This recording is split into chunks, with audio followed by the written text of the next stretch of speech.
Hare Krishna, dear devotees. Thank you so much for your association. Thank you for joining us. Let's start with the Mangalachara and then we'll go ahead.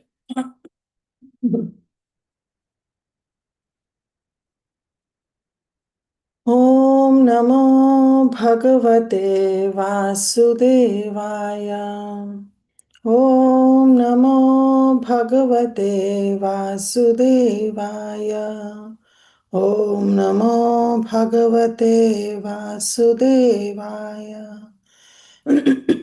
Narayanam Namaskrityam Naram Chaivam Narottamam Devim Saraswatim Vyasam Tato Jayamudiraye Nashtipraishu Abhadreshu Nityam Bhagavata Sevaya Bhagavati Uttama Shloke Bhaktir Bhavati Naishtiki Krishnaya Vasudevaya Devaki Nandanaya Cha Nandagopकुमाराय Govindaya Namo Namaha. Nom Ajnanatimirandasya Jnananjana Shalakaya Chakshurunmilitam Yena Tasmai Shri Guruve Namaha. Shri Chaitanya Manobhishtam Sthapitam Yena Bhutale Swayam Rupa Kadamayam Dadati Swapadantikam Namam Vishnu Padaya Krishna Prasthaya Bhutale Shrimate Bhakti Vedanta Swami Niti Namine Namaste Saraswate Deve Gauravani Pracharine Nirvishesha Shunyavadi Paschatya Deshatarine Jai Shri Krishna Chaitanya Prabhu Nityananda Shri Advaita Gadadhar Shivas Adi Gaura Bhakta Vrinda Hare Krishna, Krishna Krishna, Hare Hare, Hare Rama, Rama Rama, Hare Hare. Guruve Gaura Chandrai, Radhikaya Tadalai, Krishnaya Krishna Bhaktai, Tadbhaktai Namo Namaha. Mukam Karoti Vachalam, Pangum Langai Tegirim, Yat Kripahatam Ham Bande, Shri Guru Dina Tarinam, Paramananda Madhavam, Shri Krishna Chaitanya Ishwaram. Hare Krishna, dear devotees. Thank you once again for your very, very kind association. We will continue with our Srimad Bhagavatam, and we are in chapter 15. The Pandavas retire timely. Let me share my screen. And I believe today we are going to start from text number 27. So we saw that how Arjun was in Dwarka and Yudhishthir Maharaj was in anxiety that why Arjun has not come back. While he was in that anxiety, Arjun returned, but Arjun was totally grief-stricken and he has lost his luster, and Yudhishthir Maharaj was bewildered seeing Arjun in that state. He put forward a lot of questions, but Arjun was not able to reply. Finally, this chapter starts with Arjun remembering Lord Shri Krishna and replying to Yudhishthir Maharaj about his situation, about how Krishna has winded up his pastime and all the Yadus have been annihilated. He revealed everything to Yudhishthir Maharaj. While revealing, he was remembering that how Krishna, he was recalling how Krishna favored him and gave him the intimate protection. He remembered how he himself defeated Indra. He won over Draupadi's hand. Even Bhima was able to kill Jarasan because of the mercy of Lord Shri Krishna. So this way he was remembering all those instances. And finally, he was remembering that how he was such an intimate friend with Krishna, that he was talking so frankly with Krishna, and how Krishna tolerated all his offenses, that we also saw in Bhagavad Gita, where Arjun, after seeing that Virat Roop was apologizing to Krishna that how he was addressing him, Hey Yadava, Hey Sakheti. But actually, Krishna is the Supreme Personality of Godhead. So Arjun was in that bhav when he knows that the Supreme Lord, that Krishna is the Supreme Lord. His Sakhya bhav was mixed with some Dasya bhav. Finally, he was remembering that how Krishna's remembrance is like he was remembering that how while he was coming from Dwarka, he was not able to save the queens of Dwarka. He had the same Gandhi bow, he has the same prowess, he has the same chariot, the horses, but still he was defeated by simple cowherd men. Srila Vishwanath Chakravarti Thakur actually writes that that was also a plan of Krishna because Krishna wanted all his queens of Dwarka to return back to his abode. And then he also revealed that how Yadus were cursed and finally they are also defeated. So today's verse we will start because Arjun is now remembering that actually whatever has happened by the supreme will of Krishna. Krishna desired, so everything happened. So that's how he is seeing the hand of the Supreme Lord in every circumstances. I don't know, something is it. So anyway, text 27. So we will start from text 27. Then we'll see how long we can go. देशकालार्थयुक्तानि हृत्तापोपशमानि च हरन्ति स्मरतश्चित्तं गोविन्दाभितानि मे. So Arjun is remembering from 24 to 27th. This is the last verse for that section where Arjun is remembering that everything is as per the will of the Supreme Lord. So he is relieving his heart. And he's saying, Desha Kalartha Yuktani. Desha means the place, Kala means time, Artha means the importance, or you can say the subject. And Yuktani means that it is suitable. So, what is suitable? As per the time, place, and circumstance, or the subject. Hrit tapo pashamani cha, that he was, hrit means in hrida, in his heart. Tapa means all the distress, all the pain that he has in his heart. So he's remembering that now I'm realizing that everything is happening by the will of the Supreme Lord. All the tapa, all the distress that I have in my heart and has been removed. Haranti smaratas chittam. When I am remembering, smaratas means remembering the words of Lord Govinda. Govinda abhitani me. Abhitani me means whatever he has instructed to him in the battlefield of Kurukshetra. The Bhagavad Gita that was spoken by Lord, whatever he has narrated, Arjun was remembering each and every instruction of Lord Sri Krishna. So Govinda Bhitani me means whatever instructions that have been laid down by Lord Sri Krishna, Arjun was remembering. Smaratas Chittam, his heart, his mind, his consciousness was remembering each and every instruction that Krishna gave in Bhagavad Gita, and because of which Haranti means all the tapa, all the miseries, all the distress in his heart has been removed.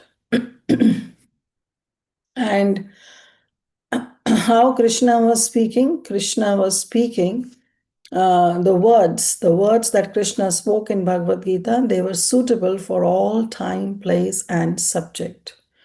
We cannot say that, oh, Krishna spoke 5,000 years ago, Bhagavad Gita, and today the world is different. We are in a different century, in different yuga altogether. So how come the problems that Arjun faced and Krishna favored him and answered him is how can that be applicable in today's world? But that's not the case. Bhagavad Gita was suitable at that age, at that time, and is suitable in today's age and today's time. So that's what Arjuna is saying, that those words are suitable for Desha Kala Artha, for all the time, place, and circumstances that were there and yet to come. So all those words that could break his heart, all the distress that he had, which could break his heart, have been removed by remembering the words of Lord Shri Govinda, what Govinda spoke in Bhagavad Gita in the battlefield of Kurukshetra. Somebody can read the translation. Krishna Mataji. Now I am attracted to those instructions imparted to me by the personality of Godhead Govinda, because they are impregnated with instructions for relieving the burning heart in all circumstances of time and space. Thank you. Thank you, Purna Prakash Prabhu. So see how Prabhupada is beautifully writing that those instructions can relieve the burning heart in all circumstances of time and space. So it may be given the Kali Yuga and the worst of Kali Yuga, but the instructions of Bhagavad Gita, if somebody follows it, if somebody imbibes the instructions of Bhagavad Gita, then their heart can be fully satisfied and can relieve from the burning situation of the time, place, and circumstance. So, as soon as this point comes that the instructions of Bhagavad Gita can relieve the burning heart, Prabhupada now wants to glorify Srimad Bhagavad Gita. So, this entire purport, Prabhupada is glorifying Srimad Bhagavad Gita. Prabhupada writes in his purport, Srila Prabhupada ki jai. Herein, Arjun refers to the instructions of the Bhagavad Gita. So, whatever the words that were spoken by Govinda were actually the words of Bhagavad Gita, which were imparted to him by the Lord on the battlefield of Kurukshetra. The Lord left behind the instructions of Bhagavad Gita not for the benefit of Arjuna alone, but for all the time in all the lands. So that is very important. We can say, well, it was spoken to Arjuna and it was suitable only for Arjuna and his situation, but that's not true. Actually, Arjuna was asking questions on behalf of all of us, because we are also in a confused state, in a bewildered state, where we don't get answers to whether we are doing something right or wrong. And that Arjun also faced, and because of us, he was asking. Otherwise, Arjun was a Nijaparshad. He was the intimate associate of Lord Sri Krishna. So, how he can be bewildered? No, he was put into that situation so that he can ask those relevant questions, so that Bhagavad Gita can appear and which can benefit for all the time, for all the Desha Kala to come. The Bhagavad Gita, being spoken by the Supreme Personality of Godhead, is actually the essence of all the Vedic wisdom. Prabhupada is writing that the Lord had no time to speak the Upanishads, Puranas, the Vedanta Sutras. Therefore, he spoke Bhagavad Gita, which is put within the historical epic Mahabharata, and that is specially prepared for the less intelligent people, namely the women, the laborers, and those who are the worthless descendants of the Brahmanas, Kshatriyas, Vaishyas. So it is very important that how we also understand.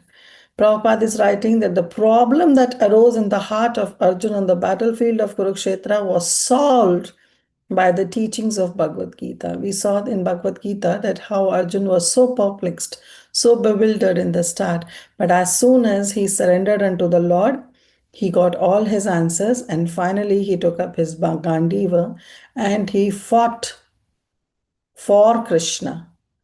So now he was not fighting for some earthly kingdom, but he was fighting Krishna Govinda. Sorry. But now he was fighting for Krishna, because Krishna says, Ma manusmaram yuddhacha, that you remember me and you do your prescribed duty. Again, after the departure of the Lord from the vision of earthly people, when the Lord departed, then Arjun was face to face When Arjun was face to face with being vanquished in his acquired power and prominence, he again wanted to remember the teachings of Bhagavad Gita,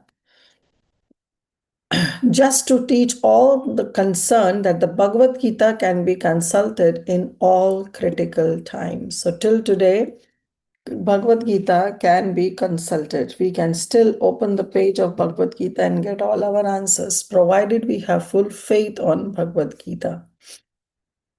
The merciful Lord has left behind the teachings of Bhagavad Gita, that one can take the instructions of Lord when he is not visible to material eyesight. So in Bhagavatam also we saw when Sutta Goswami was asked this question by the sages of Naimisharanya, that how now the Supreme Lord has left and everything will go with the Supreme Lord, Dharma, Artha, Kama, then how this world would function. Then Sutta Goswami mentions that Punar Arko, that this Bhagavatam will appear as the Arka, as the sun dissipates the darkness. Similarly, the Srimad Bhagavatam will appear to dissipate the darkness or the ignorance in the heart of the people of Kali Yuga. So, this is what the teachings of Srimad Bhagavad Gita and Bhagavatam is. It's not that the Lord should personally be present, but the teachings are there. Even if the Lord is not there, visible, because some says that, oh, Arjun was convinced because Krishna himself directly spoke to Arjun and Krishna was personally present to guide Arjun. Yes, that's true. But now also we got the teachings, the instructions of Bhagavad Gita, where Krishna is right in front of us in the form of his teachings, which we can imbibe and get all our queries answered. So, this is also important in the case of the representatives of Lord Shri Krishna. So, representatives of Lord Shri Krishna, our Guru Vargas, our spiritual masters, when they are there in this planet, it's a good fortune for all of us because then we can have his association. But when the spiritual master leaves the planet, then also his association can be taken by his Vani, by the instructions that he leaves behind for all of us. So, therefore, it is always said that Vani Seva is better than Vapu Seva. Yes, Vapu Seva is also important, and it's a good fortune if somebody gets that Vapu Seva. But Vapu Seva can be done only when the body is physically present in this world. After that, what?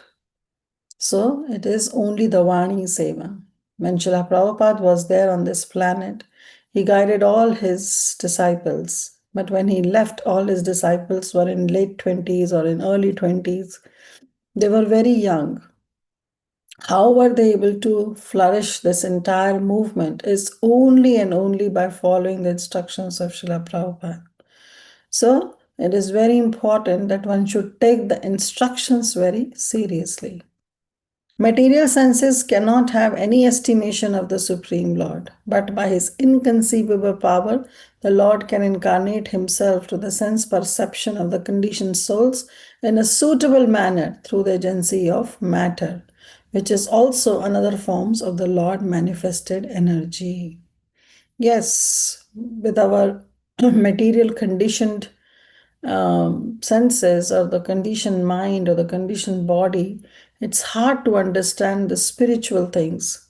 But if the Supreme Lord wants, then through the agency of his own Maya, his own Shakti, he can impart that right knowledge to us in the right time.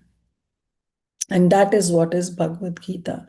There is no difference between the sound representation of the Lord and the Lord Himself. There is no difference at all.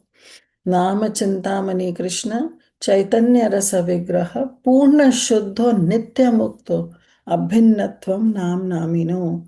There is no difference between Lord Shri Krishna and his name and his form and his activities and his qualities and his pastimes and his entourage. They are all on the same platform.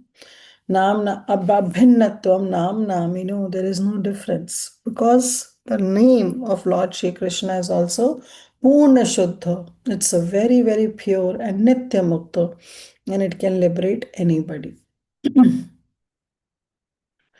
So there is no difference between the Lord and his name. One can derive the same benefit from Bhagavad Gita as Arjun did in the personal presence of the Lord. So Prabhupada is also writing that we don't need, we cannot say that, oh, for Arjun, Krishna was personally present, but for us, he's not.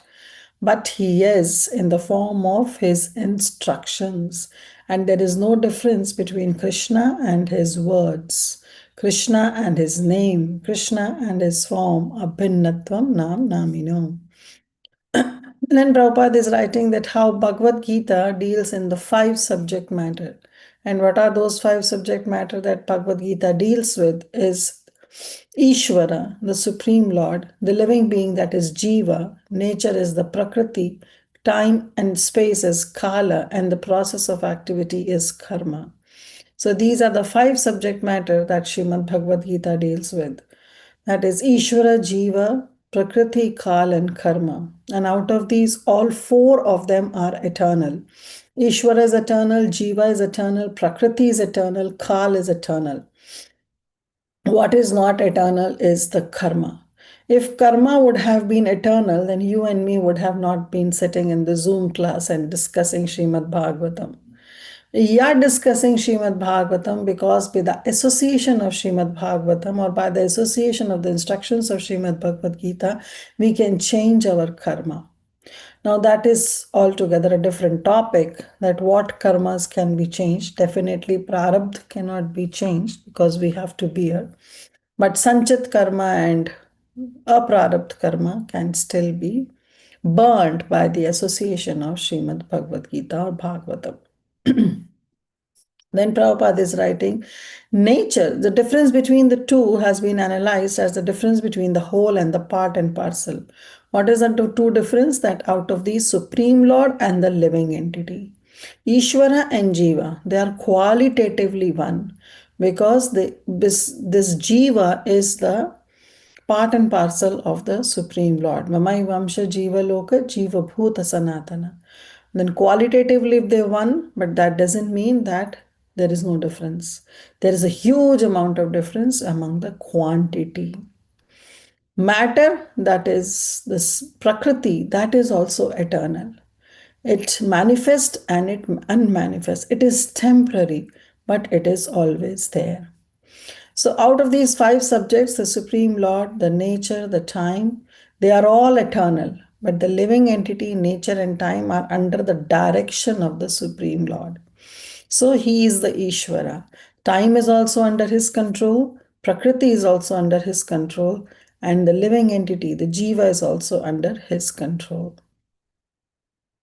The material activity in the living being is beginningless, but it can be rectified by transfer into the spiritual quality. So, karma is just beginningless, looks like it is also eternal, but still it can be rectified by the involvement of the spirituality in our life. Thus, it can ease its material qualitative reactions. Both the Lord and the living entity, they are cognizant and both have the sense of identification, of being conscious as a living force. We are all conscious, but we, the living entity, are under Mahatattva. And because we are under Prakriti, we misidentify ourselves as being different from the Lord.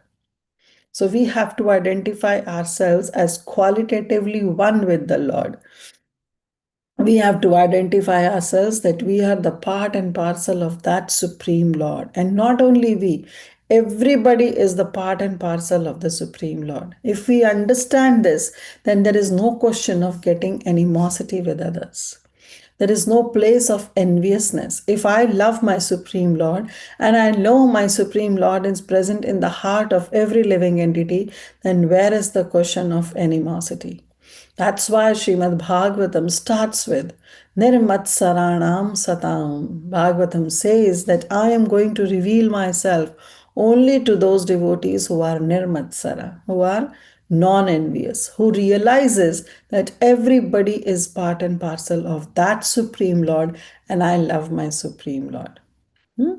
But because we are conditioned, we misidentify ourselves and we think that, oh no, I'm different from the Lord, he is different from the Lord, she is different from the Lord.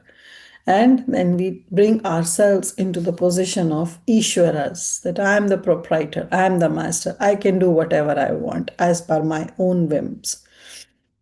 But then this is what is the conditioning. This is the conditioning that we have. So, when such an illusion is eradicated, when this illusion of misidentification is eradicated by knowledge, by jnana and vairagya, the living beings are responsible actors and enjoyers also. Because now who they are part and parcel of the Supreme Lord. The sense of enjoyment in the Lord is real, but such a sense in the living entity is a sort of wishful desire only.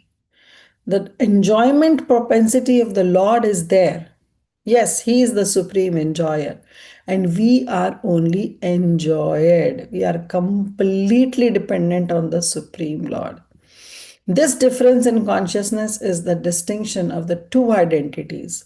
Otherwise, there is no difference between the Lord and the living being. The only difference is that one is enjoyer and the other is enjoyed. In Bhagavad Gita, the Lord and the living entity, they are described as Sanatan. And then Prabhupada explains that what is Sanatan Dharma is to understand our Sambandha Gyan with Lord Shri Krishna, Jivara Swarupa Nityare Krishna Das. And Prabhupada is saying that one cannot reach the eternal abode of the Lord without being free from the conception of material identification.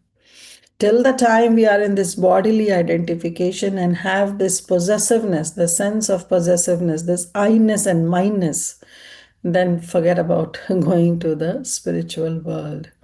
We will be in this Kala Chakra, in this Samsara Chakra, and we were from time immemorial, we are in this world, and we will continue to stay if we don't free ourselves from this misconception of material identification. And Bhagavad Gita gives us the clue how to achieve this stage of perfection. The process of being liberated from the misconception of material identification in different stages, that is karma, jnana, and bhakti, up to the transcendental realization. And this transcendental realization is made possible, how Prabhupada is sweetly writing, by dovetailing all the above items, that is our karma, jnana, and bhakti, in relation to the Supreme Lord. And this is the instruction that even Krishna gave to Arjun. Arjun was not ready to fight, he doesn't want to fight. But Krishna said, actually, if we were in the position of Arjun, we would have taken the same decision. And all the questions, all the doubts that were put forward by Arjun looks very similar and looks uh, very apt at that time. That yes, so how can he fight just for some earthly kingdom, some for little land, piece of land, and he's fighting, he's killing, he's creating this whole massacre, he's killing his own grandfather, he's killing his own spiritual master. Looks all sensible doubts that Arjun had. But after studying Bhagavad Gita, we understood that how Krishna convinced him that one should do one's prescribed duty, but at the same time with the spirit of detachment. That is important. With the spirit of detachment, he was guiding Arjun that yes, if you want to become a renunciant, then be a renunciant in work, but not become a renunciant of work. Arjun wants to become a renunciant of work. He wants to retire and he doesn't want to fight altogether. That was he was saying that let me become a sannyasi and beg. And Krishna says, no, you are a warrior. You are a kshatriya. You are a grahastha. You have certain duties to perform. So do your prescribed duties. And if you want to become a renunciant, yes, be a renunciant. But renunciant in work means you should not be attached to the results of your activities, but you should do your activities. And that way, you can gradually purify the sinful mind of the conditioned soul and raise them to the state of knowledge. This is what is transcendental knowledge.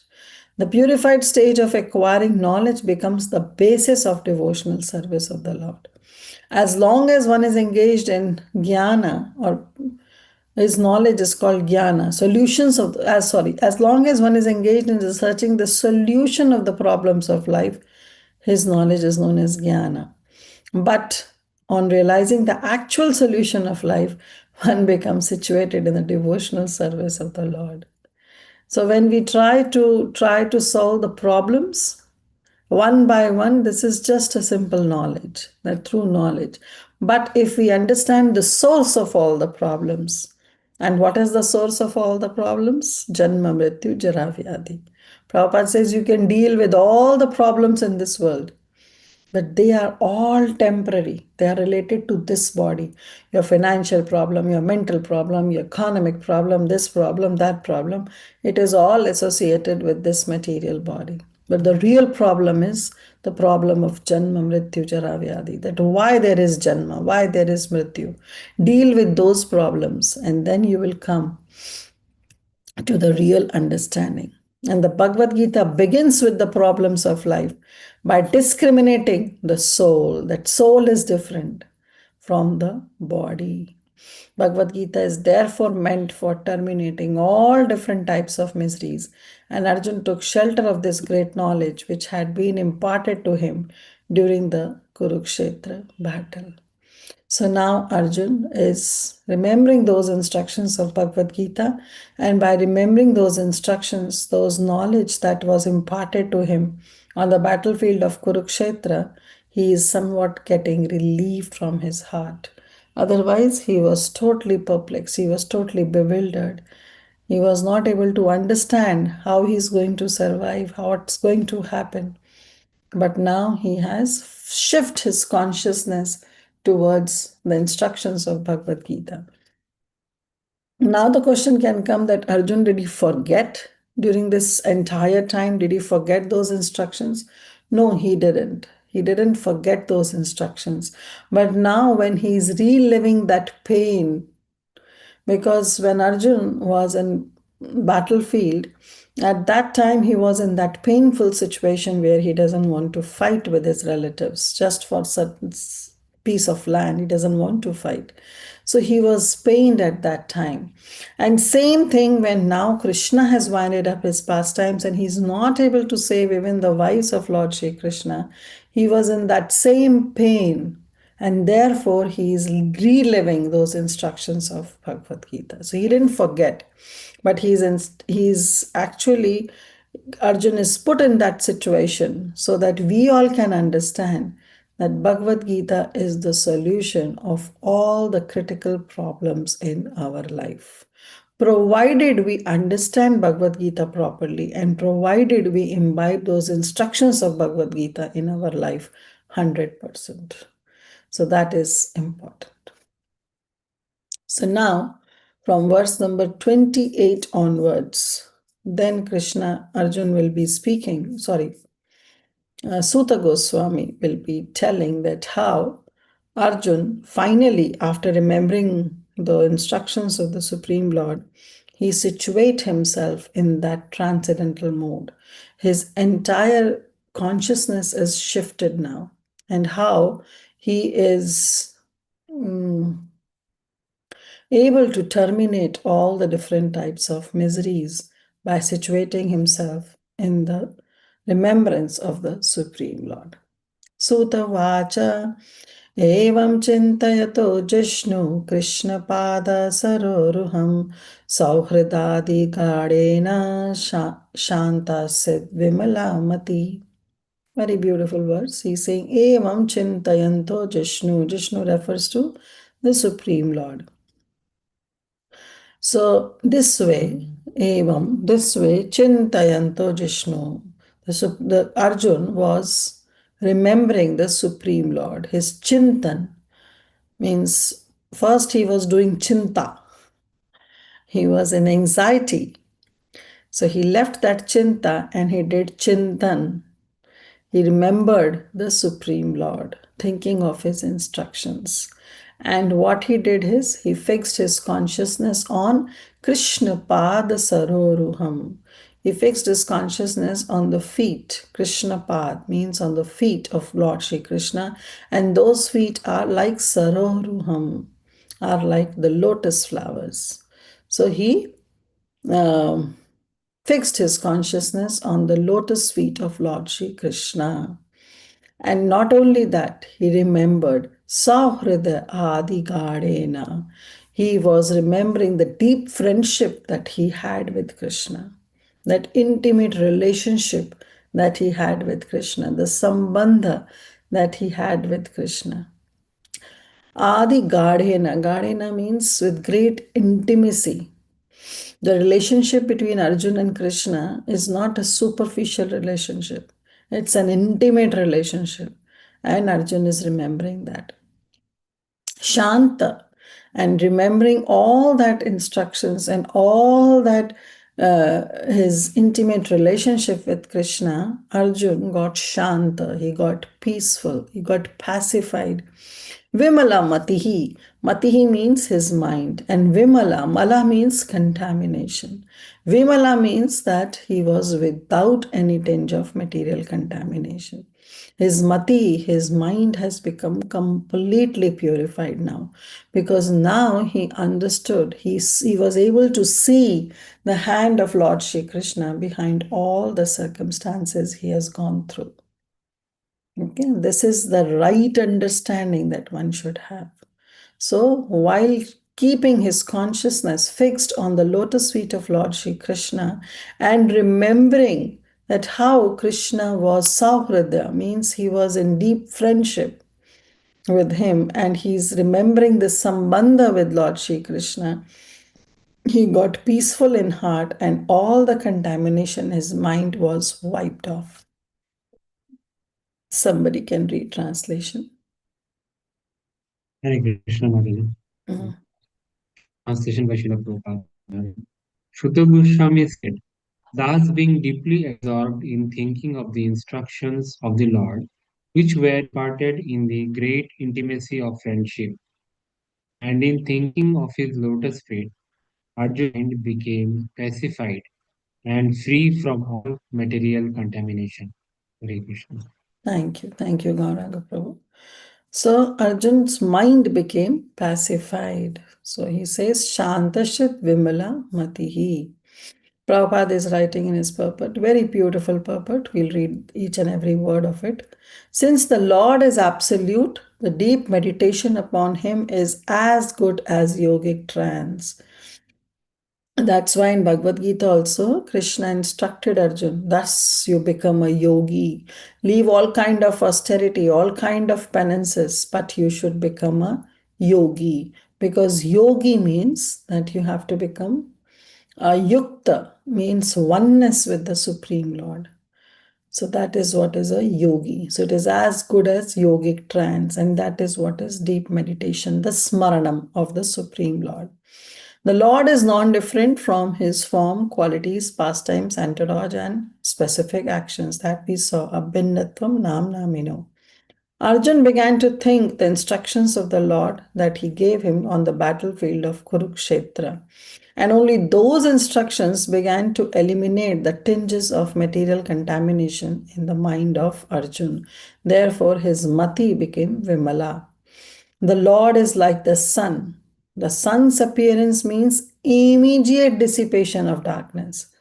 As soon as the first ray of sun comes, what happens? The darkness is dissipated. Similarly, the Lord is also like a sun. His instructions are also like a sun, and therefore they are able to dissipate all the darkness. And this time, the darkness is the ignorance or the doubts, anxiety, the hankerings, the lamentation. All that we have are able to dissipate it by the are able they are actually dissipated by the instructions of the Supreme Lord. Lord Chaitanya therefore recommended us to constantly chant the holy name of the Lord for protection from all contamination of the material world. If we are in that situation, the only protection we can have is of the holy name. This is the Yoga Dharma, and the Yoga Dharma is the chanting of holy name. The feeling of separation from the Lord is undoubtedly painful to the devotee. But because it is in connection with the Lord, it has a specific transcendental effect. And that is what Lord Sri Chaitanya Mahaprabhu came to establish, the Vipralamba Bhav. First of all, coming on to the position of feeling of separation from the Lord is not possible for the contaminated jivas. Those jivas who are conditioned, they cannot understand the separation, the feeling of separation from the Lord. The feeling of the separation from the Lord can only happen when the jiva is purified. Only then he will understand, that soul will understand that what relationship he has with the Supreme Lord, and then he will start having those feelings of separation. So, coming to this level of feeling of separation from the Lord, you and me cannot understand, or at least I'll talk about myself, cannot understand, because so much conditioned I am. I'm so much conditioned with so many material contaminations that I cannot understand the feeling of separation. So, first we have to become purified to understand, to feel that separation from the Supreme Lord. Right now, we are only feeling the absence of the Supreme Lord in our life. But here, Arjun was with the Supreme Lord, personally was with the Supreme Lord, got instructions from the Supreme Lord, had intimate sambandha with the Supreme Lord. Because separation happens when? When the two souls come together, then only, and when they are separated, they can understand. So, for separation, there has to be union. There has to be a union at certain point of time. Only then you can feel separation. Otherwise, it's impossible to understand what separation is. So, for time immemorial, we are in this world. We are in the samsara chakra. So, we don't understand the separation. What we understand is only the absence of the Supreme Lord. So, this feeling of separation from the Lord is very, very painful for the devotee. Govinda Virhaname, Chaitanya Mahaprabhu writes. In this Virha of Govinda, even the Nimishmatra means even the little time that is there. What is Nimisham? Nimisha is when you blink the eye. Now, the blinking of the eye also happens in two ways. One is involuntary and one is voluntary. When voluntary we blink our eye, means like this. It takes a few seconds, right? Fractions of seconds still be taken. But involuntary, how many times we have blinked our eyes? We don't even remember, right? So that involuntary action of being blinking the eyes, Krishna is Lord Chaitanya Mahaprabhu saying, looks like the 12 years, looks like the yuga has been passed. That's how his intensity is in feeling the separation from the Lord. So here Prabhupada is writing, definitely that feeling of separation for the Lord is very, very painful for the devotee. But only for the devotee. Because now the devotee has realized his sambandha with the Lord, and therefore he is feeling the separation. But that devotee, when he feels that separation, externally it is painful, but internally it has a very deep transcendental effect. And that's what Mahaprabhu teaches us. This is Vipralamba Bhav, which is very, very sweet. Because in union, you are together, but when you are separated, you are not. But in transcendental, in the spiritual effect, when we are separated, it is actually 100% union. Because in that separation, every moment, every shana, you are remembering the Supreme Lord. And the remembrance of the Supreme Lord is as good as having the union with the Supreme Lord. Because abhinnatvam naminamino, because he is not different from his name, from his pastimes, from his remembrance. So actually, Vipralamba Bhav, the mood of separation, is the 100%, cent percent union with the Supreme Lord. But that can only be understood those who are purified. It has a specific transcendental effect which pacifies the heart. It looks like it is painful to the heart, but actually it pacifies the heart because now our consciousness 100% is towards the Supreme Lord. So, feeling of separation are also sources of transcendental bliss, and they are never comparable to the contaminated material feelings of separation. When we are in this world and we feel separation from our dear ones, they are the material feelings of separation. Once that union happens with our dear ones, immediately that separation goes away and the union happens. And when the union, and again when we are separated, then that feeling of separation starts, and that is very painful. But that doesn't happen with the case of the Supreme Lord. Coming first of all onto the level of feeling of separation with the Lord is not possible unless and until the heart is pure. Once the heart is pure, we understand the sambandha with the Supreme Lord. We start feeling the separation of the Supreme Lord, which is very painful to the external eyes, but internally it gives the transcendental bliss.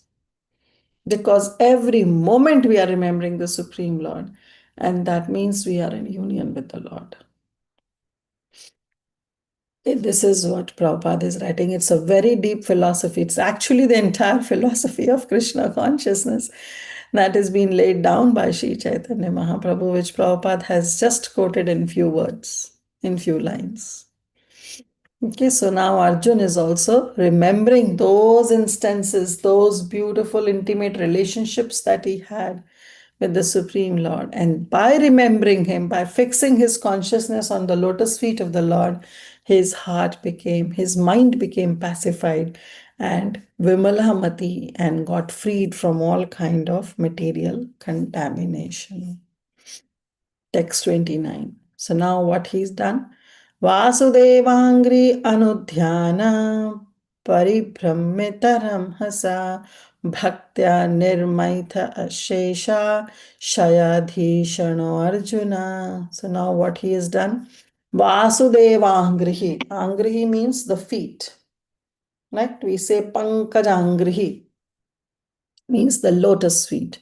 So now he's saying Vasudeva Angrihi means remembering the lotus feet of Lord Vasudev.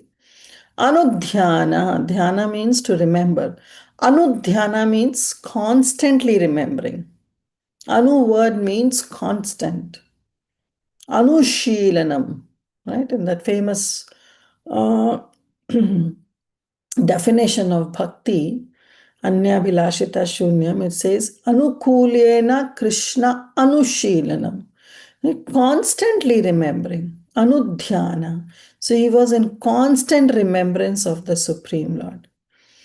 Paribhramita Ramhasa. And that what happened? Rapidly there was an increase. Increase in what? Bhaktya. Increase in his devotion. Paribhramita Ramhasa Bhaktya. His bhakti got rapidly increased by remembrance of the lotus feet of the Supreme Lord.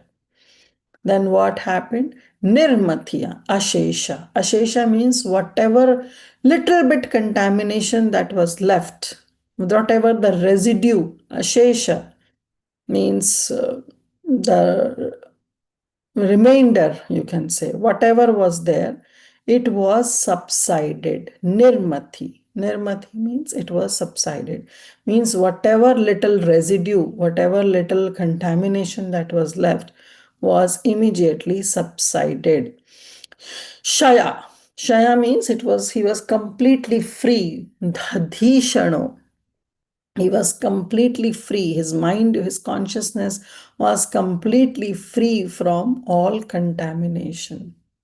Arjuna. So this is Suta Goswami speaking to the sages of Naimisharanya.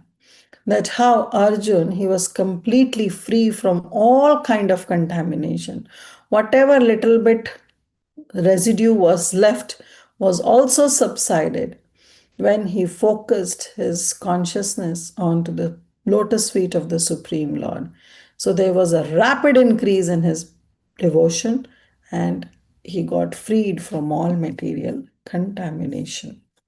Somebody can read the translation. May I read, Mata? Yeah, go ahead.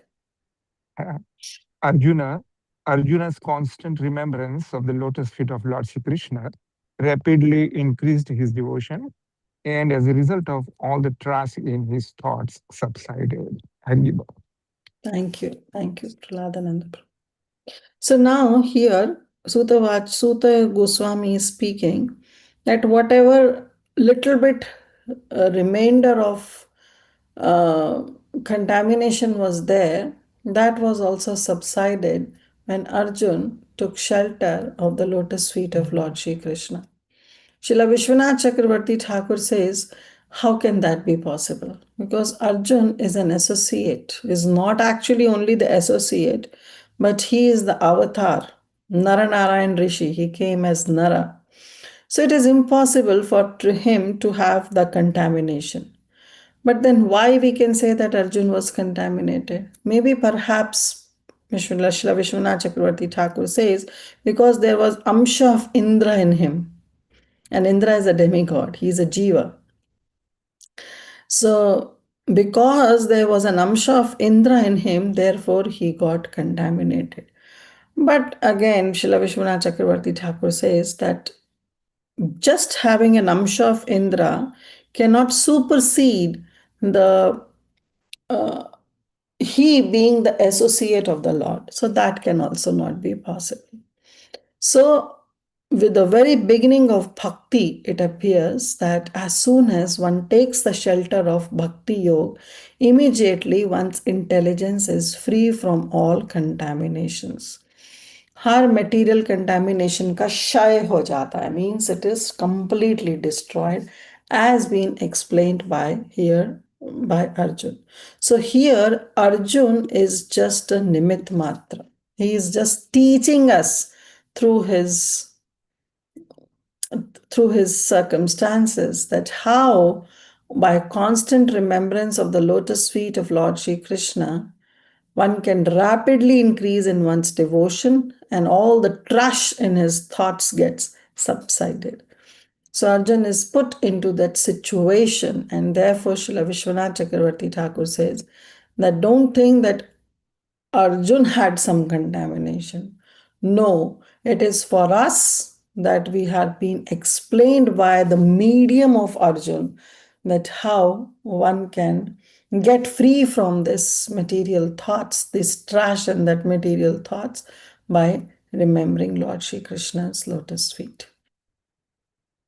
So Prabhupada is writing, material desires, see, in the mind are the trash. What is the trash? The trash in our material contamination, the trash of material contamination is only our material desires. Actually, this desire is the root cause of us being in this world. The soul only desires. And then the Prakriti only facilitates those desires by giving a particular kind of body, along with the particular type of subtle body, mind, intelligence, and ego. So, material desire is actually the root cause of us being in this world. So, material desires, they are the actual trash that we are carrying in our heart. And by such contamination, the living entity is faced with so many compatible and incompatible things that discourage the very existence of spiritual identity. Because these desires, they form a thin line depending upon how gross our desires are. So the line can be thin or thick, but that depends on our desires. So this line actually that is there, it covers our spiritual identity. We don't understand our sambandha gyan with Krishna.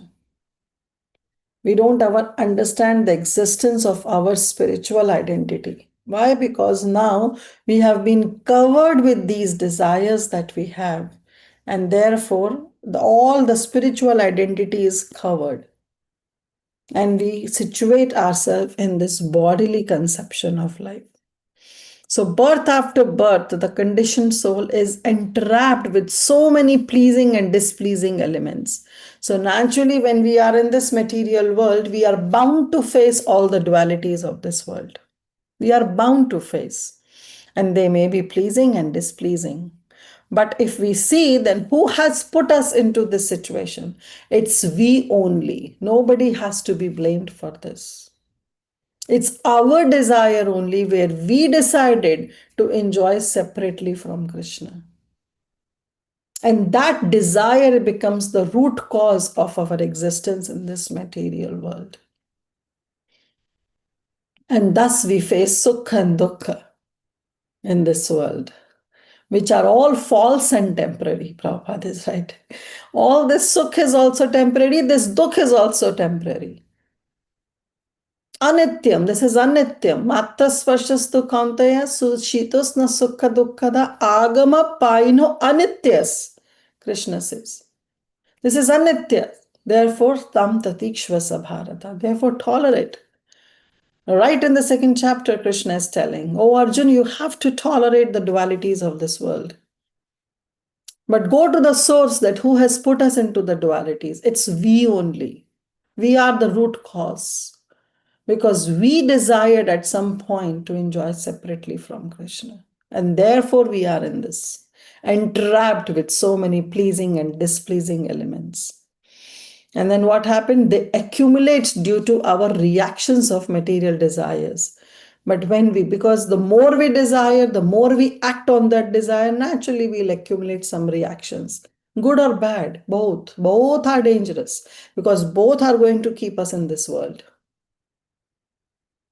But when we get in touch with the transcendental Lord and his variegated energies of devotional service, then the naked forms of all material desires become manifest and the intelligence of the living being is pacified in its true color. Then we get the real intelligence. Tesham satata yuktanam bhajatam priti purvakam dadami buddhi yogam tam, Krishna says. Ye namam upayanti te. Then I will give you the real intelligence. Then the real intelligence comes. But there is a condition to get that real intelligence. When is Krishna going to impart that dadami buddhi yogam? When is that Krishna is going to give that buddhi yoga? Only when tesham satata yuktanam bhajatam priti purvakam. When in the association of devotees, we remember Lord Shri Krishna, we do his bhajan, and that bhajan has to be done with priti purvak, not by force, with priti, with love. Then Krishna says, I'll give you the right intelligence by which you can come to me. Ye namam upayanti te. As soon as Arjun turned his attention towards the instructions of the Lord, they are inculcated in Bhagavad Gita. His true color of eternal association with the Lord became manifest, and thus he got freed from all kind of material contamination. Text 30. Geetam Bhagavata Jnanam Yattat Sangrama Murdhani Kala Karma Tamoruddham Punar Adhyagamat Prabhu. So Geetam Bhagavata Jnanam. So now Arjun is remembering the instructions that the Supreme Lord has given. And what are those instructions? Those instructions are the jnana, the transcendental knowledge. And where he gave Sangrama Murdhani in the battlefield, amidst the battlefield, in the battle itself, Krishna gave those instructions. And then what happens? Kala Karma Tamaruddham. So, which he has forgotten. Ruddha means to forget. Aruddha means not forgotten. So, Prabhupada writes that actually the word is Ruddham, but Srila Vishwanath Chakravarti Thakur says that it is Aruddham because Arjun never forgot those instructions. The influence of Kala, influence of time, influence of karma, influence of tamogun never was there, that Arjun could forget those instructions of Bhagavad Gita. Never a time was there. It's not there that after the battle, when Arjun got the entire kingdom, he forgot those instructions. No, it was not forgotten by Arjun by the influence of time, action, some karma, or some darkness, which has been caused by the separation of the Supreme Lord. But still, it says, Punar Adhyagamat Prabhu. But still, he remembered again those instructions. He relived those instructions. Though he has never forgotten, but he relived those instructions so that he can come out from these feelings of separation of the Supreme Lord. Okay, Padmini Mataji, you can read the translation. Hare Krishna Mataji. Because of the Lord's pastimes and activities, and because of his absence, it appeared that Arjuna forgot the instructions left by the personality of Godhead. But factually, this was not the case, and again, he became the Lord of his senses. Hare Krishna. Thank you, Mataji. So Prabhupada is saying, it appears, Kala Karma Tamoruddham, it appears that he has forgotten all those instructions, but actually that was not the case. And again, he became the Lord of his senses. He became a Goswami. Prabhupada writes in his purport, a conditioned soul is enwrapped in his fruitive activities by the force of eternal time. But the Supreme Lord, when he incarnates on the Lord, he is not influenced by any kala or karma of the material conception of past and present and future. His activities are eternal and they are manifested by his Atma Mayaya. Ajopi san avyayatma bhutanam ishwaropi san prakritim swam adhisthaya sambhavami atma mayaya. Krishna appears by his atma mayaya, by his own internal energy. We are forced to take birth in a particular family, in a particular country. But Krishna comes on his supreme sweet will. He is not being forced. Therefore, his activities are always eternal. All pastimes of the activities of the Lord, they are spiritual. But to the layman, they appear on the same level. And it has appeared that Arjuna and the Lord were engaged in the battlefield, and the other party was also engaged. But factually, it was only the Lord who was executing his mission of incarnation. Dharma samstapnarthaya. Sambhavami yuge yuge. To establish dharma, Krishna comes. So he is simply executing his mission of incarnation with his association with his eternal friend Arjun. So Arjun was who? He was simply a nimit matra. And that's what Krishna says. Nimit bhava nimit matra savyasachi. That you simply become a nimit matra. Rest everything I will carry out. So everything happens by the supreme will of the Supreme Lord. We are simply an instrument. And early we realize this, better our condition will be. That we are simply an instrument in the hands of the Supreme Lord. But we can always pray that, O Lord, for others' benefit, make me an instrument. But to give the reactions to others in a bad way, never make me an instrument. That we can pray. But ultimately, we are simply an instrument in the hand of the Supreme Lord. The better we realize, the more we realize, the early we realize this, we will be in the safe hands. Therefore, such apparently material activities of Arjun did not drive him away from his transcendental position. But on the contrary, he revived his consciousness of the songs of the God and he sang them personally. Manmana bhavamad bhakto madhyaji mam namaskuru mame vashyasi satyam te pratijane priyasmi me. One should think of the Lord always. Manmana, the mind should never forget him. That's the instructions of Srila Rupa Goswami in Bhakti Rasamrita Sindhu. Always remember Krishna, never forget Krishna. Actually, it's the same instruction. Always remember Krishna itself means that we should never forget Krishna.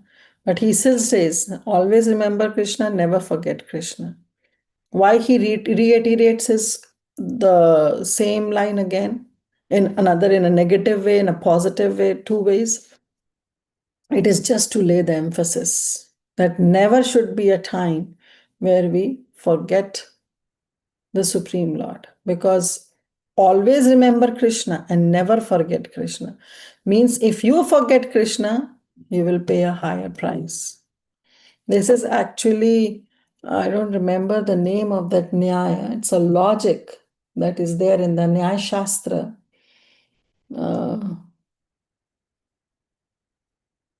Somehow it is not coming in the top of my mind, the name of that Shastra, that Nyaya Shastra, where it says that certain things are repeated. For example, if you are in a school and the teacher says that everybody means in a school, normally there is an annual day, sports day, where a lot of kids do not take interest in and they feel that it's so boring. So let us take a day off. So teacher announces that everybody should be present on that sports day function. None of you should take leave. None of you should be absent on that day. Now, all of you should be present on sports day. Itself means that your presence is important. But then the teacher says, none of you should take leave, means there should be no absent on that day. It should be 100% present. You all should be 100% present. So why she reiterates that? Because she wants to warn the students that if you take off on the sports day, if you are not present, if you take absent, you have to pay heavy price. So that is the intention of the teacher when she says that none of you should be absent. All of you should be present and none of you should be absent.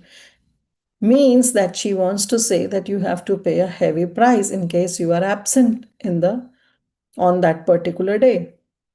Similarly, Srila Rupa Goswami take the same Shastra, the Nyaya, and he says that everyone should remember Krishna all the time and you should not never forget Krishna. He wants to say that if you forget Krishna, then you have to pay heavy price.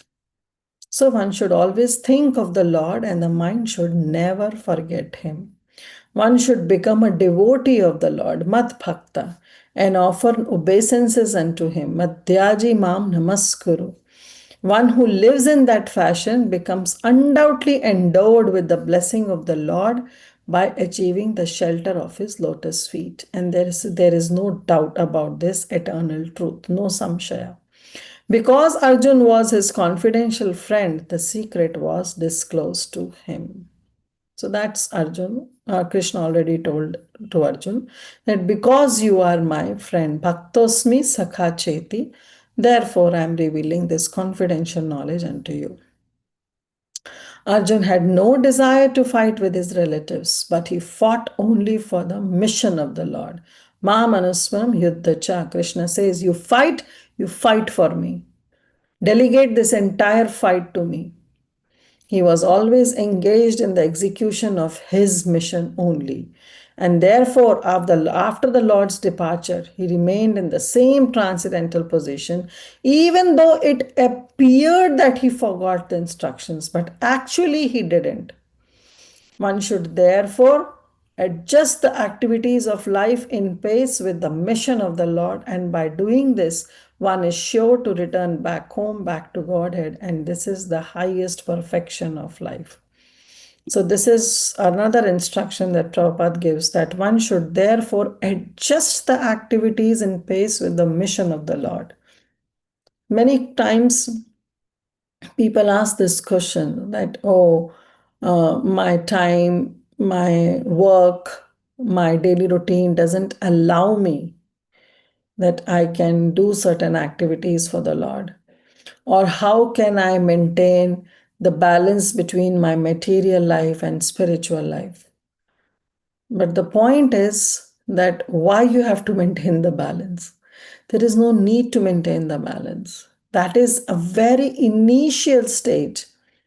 But once you are into this process of bhakti yoga, there is no need to maintain the balance between your material life and spiritual life because there is no material life altogether. The material life that we are living is actually we have to dovetail into that spiritual life. And this is what Prabhupada is saying. Adjust the activities of the Lord in pace with the mission of the Lord. All your activities, all your daily routine should revolve around Lord Shri Krishna. He should be the center of your life. Then all the activities you do, which seems to be material activities, are actually not material activities because now they are revolving around Lord Shri Krishna. So those material activities also become spiritual, provided we are always conscious of the mission of the Lord. We are always conscious of our sambandha with the Lord. Then all our material activities, which seems to be material to the external people, are actually not material, they are also devotional. Classic example of 9 to 5 job. We are all in the job. We go out. We do 9 to 5 job. Even a materialistic person also goes, a devotee also goes. But the materialistic person, when he goes and performs his 9 to 5 job, he's doing it for his consciousness is different. He's doing it for the family. Devotee also goes. He is also doing it for the family. But his consciousness is that this family is a devotee of the Lord. I have been assigned this responsibility to take care of that devotee. Then what happens? When we take care of a devotee, then that taking care, the process of taking care becomes a devotional service. Because now we are taking care of a devotee. We are taking care of the house, the home in which Krishna lives. We are paying the mortgage, we are paying the bills, the utility bills. Everything becomes a service to the Supreme Lord. So, what is there? Only the feeling of consciousness.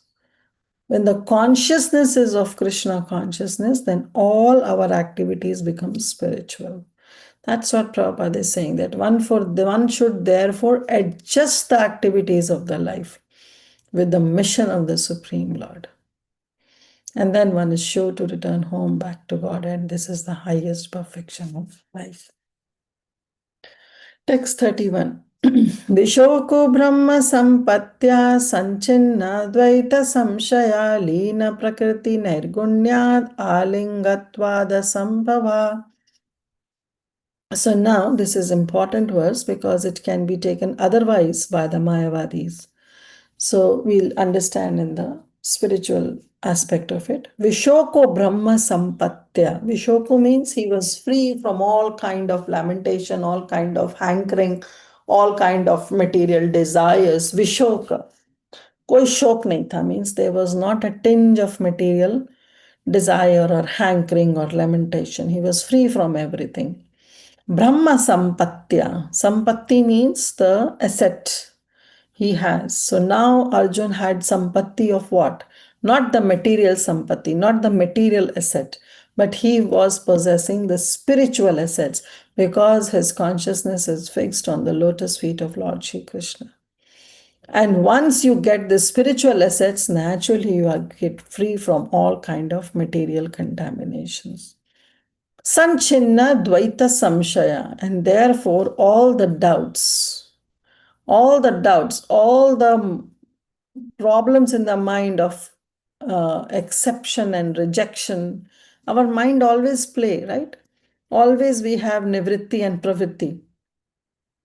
So all the doubts that we have in the mind were completely cut off. Sanchinna, completely. Chinna means it was cut off. But Sanchinna means it was completely cut off. It was completely all the doubts of acceptation and rejection, all the dualities that are there, everything was cut off in the mind of Lord of Arjun. Why? Because he is now the possessor of spiritual asset. And then what happens? Leena Prakriti Nairgunyat. He was freed from even the three modes of material nature. And Leena means lean hona. He was completely in Nairgunyad. Nairgunyad means anything that doesn't have any guna or the qualities. So it is said that now the Mayavadis can take it in the position that wo completely Brahm mein leen ho gaya. Means he became one with the Supreme Lord. But actually it's not becoming one with the Supreme Lord. It is means that he actually placed himself in that transcendence. Alingavad asambhava. Alingavad means he was freed from all the subtle body also. Not only the gross body, but though he was in that gross body, but his subtle body was completely absorbed in the thoughts of Lord Shri Krishna. So his material subtle body was completely cut off. And when your subtle body is not there, there is no question of material body. So when the subtle body is purified, naturally there is no birth and death. So he was freed even from the birth and death by remembering, by getting those spiritual assets. So that is the meaning. That's how Sutta Goswami is describing. Somebody can read the translation, you'll get more clear. Hare Krishna Mataji. Hmm. Because of his possessing spiritual assets, the doubts of duality were completely cut off. Thus, he was free from the three modes of material nature and placed in transcendence. There was no longer any chance of his becoming entangled in birth and death, for he was free from material form. Hare Krishna. Thank you, Indulekha. So he was completely freed from his his subtle body. His mind, his intelligence, his ego, everything was aligned with the Supreme Lord. So therefore, he didn't become entangled in birth and death. Though he was still in the body of Arjun only, he was in that gross body. But just being in gross body doesn't mean that you are entangled. Again, the classic example of coconut. The dry coconut can be in the shell, but is not attached to the shell. So when you shake that coconut, you'll hear that tuck tuck sound. That means the coconut has been, it's not attached to the shell anymore. Similarly, Arjun was not attached to any material contamination now.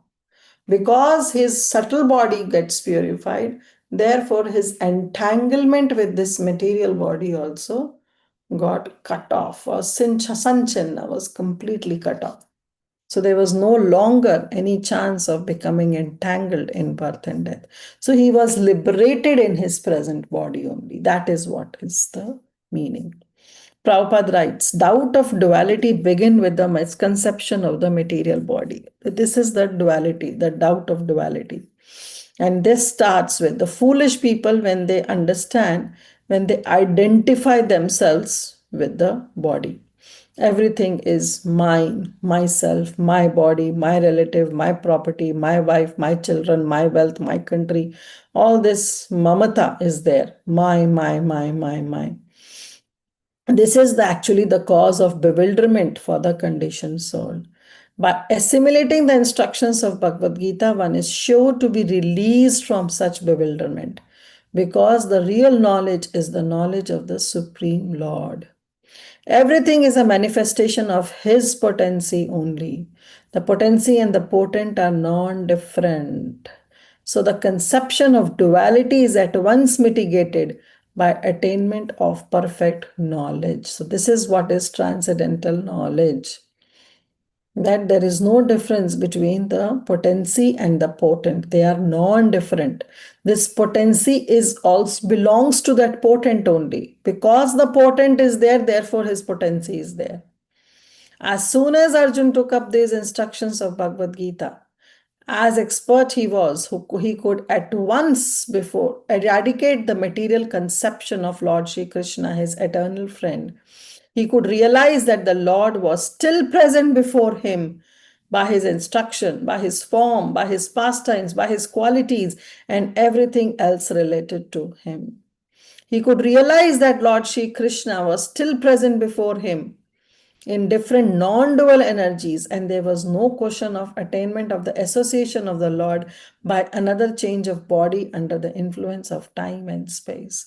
This is what we were saying, that in this separation also he was constantly in union with the Lord. Why? Because now he was remembering the Supreme Lord. Satatam. Constantly he was remembering.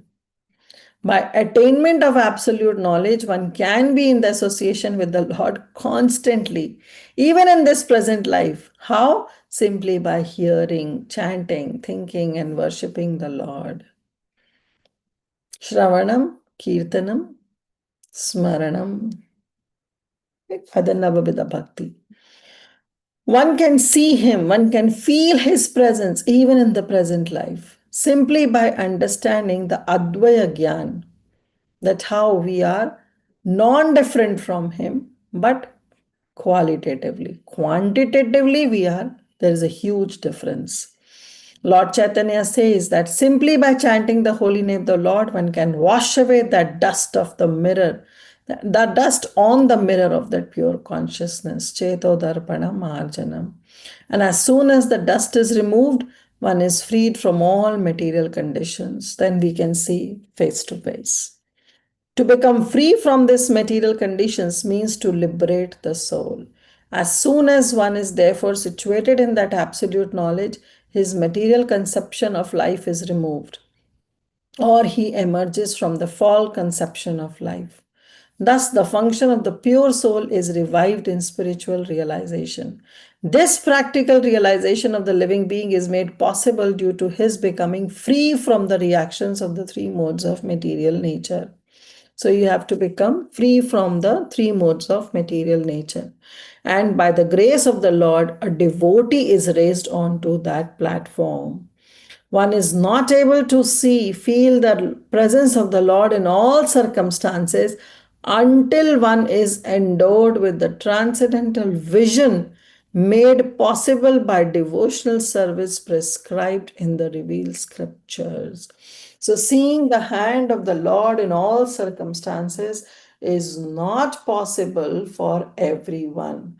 Only those whose vision, whose buddhi, whose intelligence is guided by Guru, Sadhu, and Shastra, only those devotees, only those people, by the mercy of the Lord and his representatives, can understand and see the hand of the Supreme Lord behind all circumstances.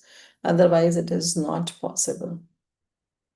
And Arjun here, Prabhupada is writing, has attained this stage long before on the battlefield of Kurukshetra only. When he apparently felt the absence of the Lord, he again took shelter of the instructions of Bhagavad Gita, and thus he was placed again in his original position. And this is the position of Vishoka, or the stage of being freed from all grief and anxieties. So, Vishoka Brahma Sampatya, having that spiritual asset, his Vishoka was gone.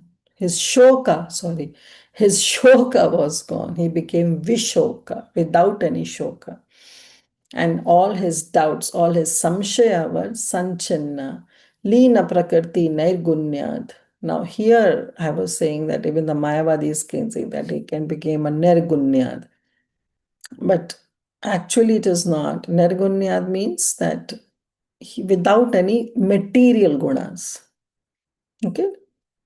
Alingatvad asambhava. And therefore he was devoid of subtle body. Material body, Prabhupada says, because of being devoid of material body. Here, material body means the subtle body, because he was still in that gross body. But it doesn't matter. If the subtle body has become purified, there is no question of entanglement in this birth and death. Okay, so we'll stop here and we'll continue from verse number 32 on Tuesday. Okay. Thank you so much. So we'll stop here. Let's see if we have any quick questions or comments. Yes, Rupal Mataji, please go ahead. Hare Krishna Mataji.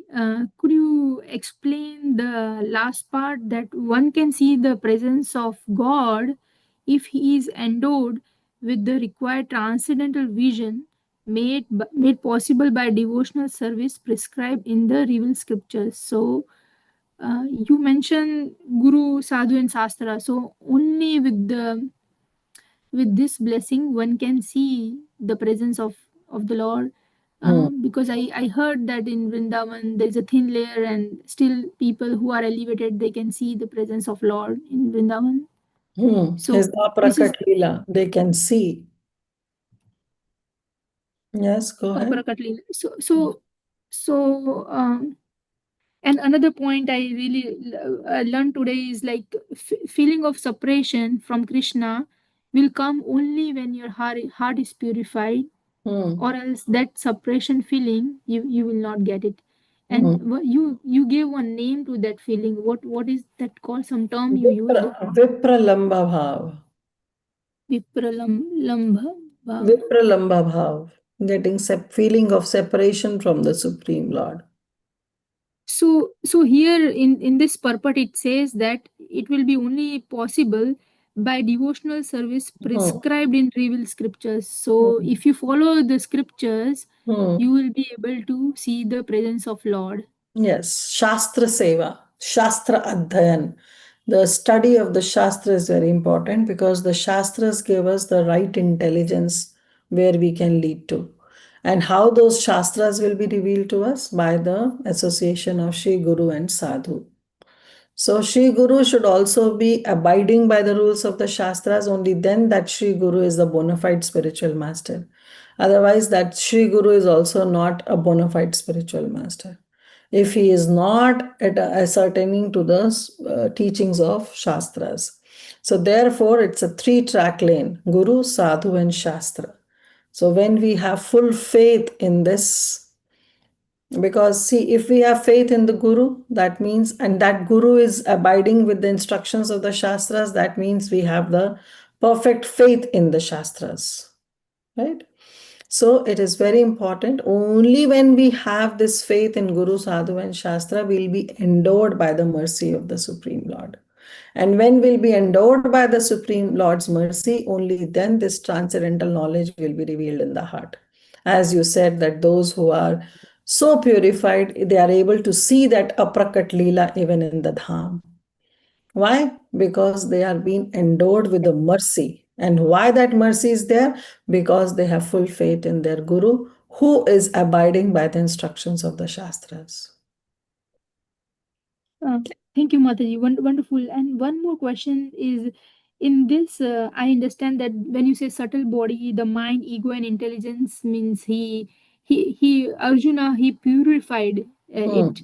So the gross body did not matter. So he was already in transcendental mode, like Suddha, Sata. Suddha Sattva mode. He was in Suddha Sattva mode.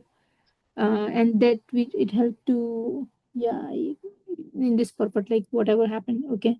Thank you so much, Mataji. Hare Krishna. Dandavat Pranam. Thank you. Dandavat Pranam. Mataji, only one doubt here is Guru, we understood Shastra, but Sadhu, in what way, Mataji? I didn't get that context, Mataji. Yeah, sadhu means any devotee who is also abiding by the instructions of the Shastras. Oh, They are is it sadhu. similar to Guru or? Yeah, similar to the Guru, but even if he may not be a Shiksha, Diksha Guru, but even if they are Shiksha Guru, even if you follow the instructions of that Shiksha Guru, will help you to come. To be endowed by the mercy of the Lord. And then we may be able to feel the transcendental bliss. Is that right, Mataji? Yes. Oh, thank you very much. Hare Krishna. Hare Krishna. Yes. Tulasi Gopi Mataji. Hare Krishna Mataji. In context with the seeing the presence or of the Lord through some pastime or is it in the meditation like Raghunath Das Goswami burnt his finger making kheer, or is it where they actually see the Lord which everyone else can't see but they can actually see? without being Yes, in. Mataji, actually it's a process as described by Madhurya Kadambini. It's a process. First of all, we should focus on Nam. Okay? Through Nam, the Rupa, Guna, Leela gets revealed. So Rupa gets revealed, the form, the Supreme Lord's form, his qualities, his pastimes. And then comes the last stage where the sadhak gets the entrance into that Leela. Okay, sometimes only the Leelas are revealed where we see Radha Krishna or Krishna Balram, they are performing their pastimes. But the highest stage of perfection is where we get entrance into that Leela. Meaning we are actually participating something Participating with in that them. Leela. Yes. Okay. So that is like not just sitting and meditating, but actually, let's say they go to Yamuna and they say Krishna and his friends, and Hmm. they see which the rest of the world doesn't see, they are doing with them. Hmm. Like that. It means the aprakat lila for the world becomes kind of a prakat lila for that pure Sadhak, devotee. yes. Okay. And it's not just meditating and observing, but actually Participate. experience. Okay. That is called, okay, that is called this whatever Prabhupada explained about seeing the presence of the Lord, right? Yes. Thank you so much, Mataji. Thank you. Yes, Sadamini Mataji.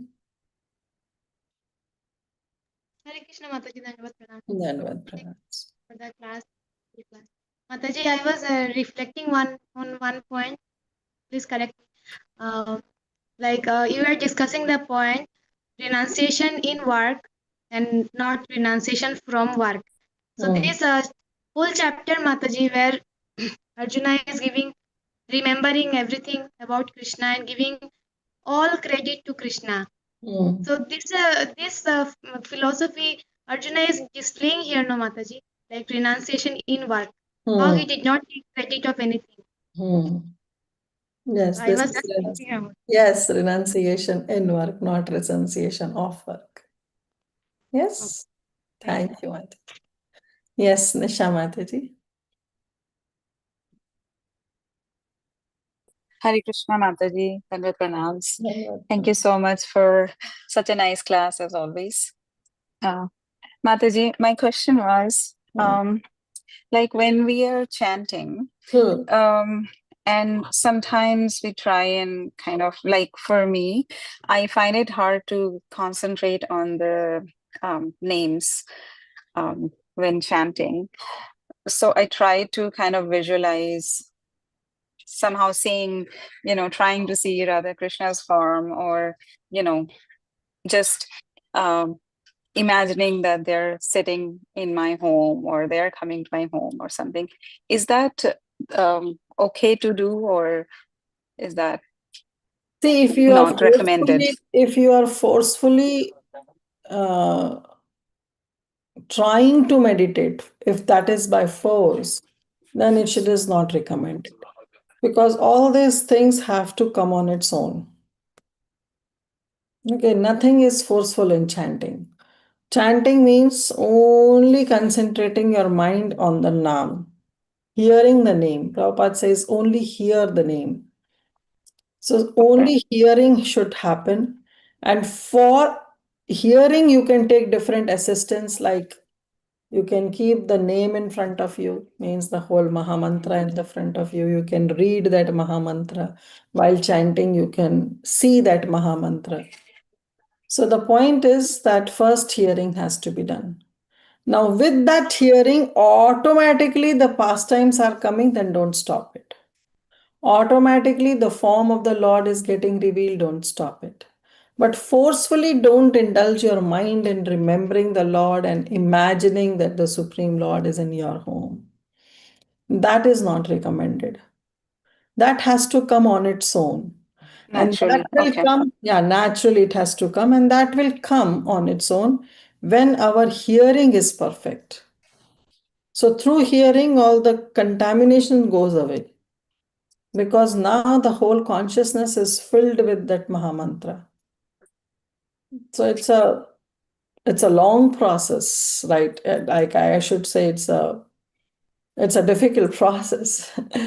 It doesn't happen overnight. So Yes, Mataji.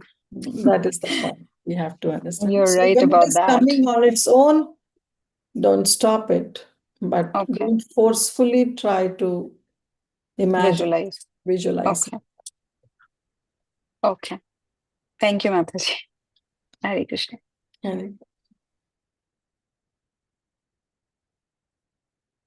Okay, dear devotees, then thank you so much. We can stop here. See you all on Tuesday, and we'll continue from verse number 32. वाञ्छकल्पतरुभ्यश्च कृपासिन्धुभैव च पतितानां पावनेभ्यो वैष्णवेभ्यो नमो नमः। अनंत कोटि वैष्णव वृंद की जय। श्रील प्रभुपाद की जय। ग्रंथराज श्रीमद् भागवतम की जय। All glories to the assembled devotees, all Vaishnava वृंद की जय। Krishna, all glories to the grace keep. Dhanyavad Prabhupada ji. Hare Krishna. Thank you so much. Hare Hare Krishna, Krishna. Thank Hare you. Krishna, Hare Krishna.